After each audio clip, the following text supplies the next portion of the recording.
Hi welcome back to അബിസുഷൻ. നമ്മളെല്ലാവരും മൊബൈലിൽ പലതരം അപ്ലിക്കേഷൻസ് ഉപയോഗിക്കാറുണ്ട്, പലതരം ഡാറ്റകൾ നമ്മൾ സേവ് ചെയ്ത് വെക്കാറുണ്ട്, നമ്മുടെ ഫോട്ടോസ്, നമ്മുടെ കോൺടാക്ട്സ്, അങ്ങനെ പല കാര്യങ്ങളും സേവ് ചെയ്ത് വെക്കാറുണ്ട്. പക്ഷേ ഇതെല്ലാം തേർഡ് പാർട്ടി അപ്ലിക്കേഷനിലേക്ക് എത്തിക്കഴിഞ്ഞു കഴിഞ്ഞാൽ നമുക്ക് വളരെ ബുദ്ധിമുട്ടുണ്ടാക്കുന്ന കാര്യം, പ്രത്യേകിച്ച് നമ്മുടെ ബാങ്കിങ്ങിന്റെ കാര്യങ്ങളൊക്കെ ആണെങ്കിലും. അപ്പോൾ നമ്മൾ മനസ്സിലാക്കേണ്ടത് നമ്മുടെ ഫോണിൽ തന്നെയുള്ള ചെറിയൊരു അപ്ലിക്കേഷൻ എന്ത് ചെയ്യുന്നുണ്ട്, നമ്മുടെ ഈ പറഞ്ഞിരിക്കുന്ന കാര്യങ്ങളൊക്കെ ചോർത്തി മറ്റുള്ള തേർഡ് പാർട്ടിക്ക് കൊടുക്കുന്നുണ്ട്.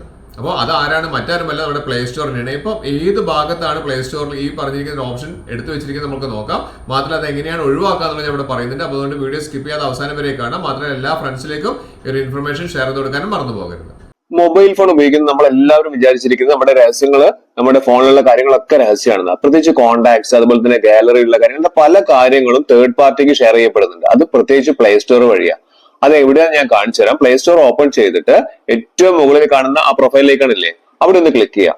അവിടെ ക്ലിക്ക് ചെയ്ത് കഴിഞ്ഞാൽ നമുക്ക് താഴേക്ക് വരിക, കറക്റ്റ് മനസ്സിലാക്കി ചെയ്യുക.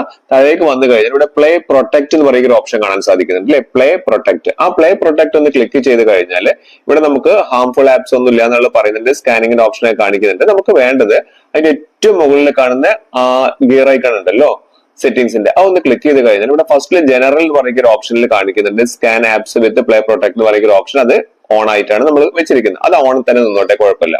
പക്ഷെ അതിന്റെ തൊട്ട താഴെ മറ്റൊരു കാര്യം കൂടി പറയുന്നുണ്ട്, improve harmful app detection, send unknown apps to Google എന്ന് പറയുന്നുണ്ട്. അതായത് ഗൂഗിളിലേക്ക് നമ്മുടെ പല കാര്യങ്ങളും ഇതുവഴി ഷെയർ ചെയ്യപ്പെടുന്നുണ്ട് എന്ന് പറയുന്നുണ്ട്. അപ്പൊ അതുകൊണ്ട് നമ്മൾ ചെയ്യേണ്ടത് എന്താണെന്ന് വെച്ച് കഴിഞ്ഞിട്ടുണ്ടെങ്കിൽ ഇത് ഡിസേബിൾ ചെയ്ത് വെക്കുക.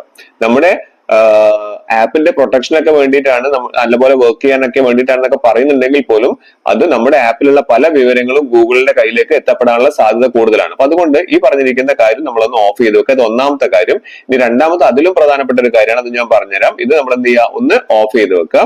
ഇനി രണ്ടാമതായിട്ട് നമ്മളൊന്ന് ബാക്ക് ചെയ്ത് കഴിഞ്ഞിട്ടുണ്ടെങ്കിൽ അഗൈൻ സെറ്റിംഗ്സിലേക്ക് പോവുക. നമുക്കിവിടെ ജനറൽ എന്ന് പറയുന്ന ഒരു ഓപ്ഷൻ കാണാൻ സാധിക്കുന്നുണ്ട് അല്ലെ. ആ ജനറൽ ഒന്ന് ക്ലിക്ക് ചെയ്യുക. ജനറൽ ക്ലിക്ക് ചെയ്ത് കഴിഞ്ഞിട്ട് നമുക്ക് താഴേക്ക് വന്നു കഴിഞ്ഞാൽ നമുക്ക് മറ്റൊരു ഓപ്ഷൻ കൂടി പറഞ്ഞുതരാം. അത് വളരെ ഇമ്പോർട്ടന്റ് ആയിട്ട് ഓപ്ഷൻ ആണ്. അതും നിങ്ങളൊന്ന് നോക്കുക. ഇവിടെ കണ്ടേ, ആപ്പ് ഇൻസ്റ്റാൾ ഒപ്റ്റിമൈസേഷൻ എന്ന് പറയുന്ന ഓപ്ഷൻ. ഇവിടെയും സെൻഡ് ഡാറ്റ ടു ഗൂഗിൾ എന്ന് പറയുന്ന ഓപ്ഷൻ കാണിക്കുന്നുണ്ട് അല്ലെ.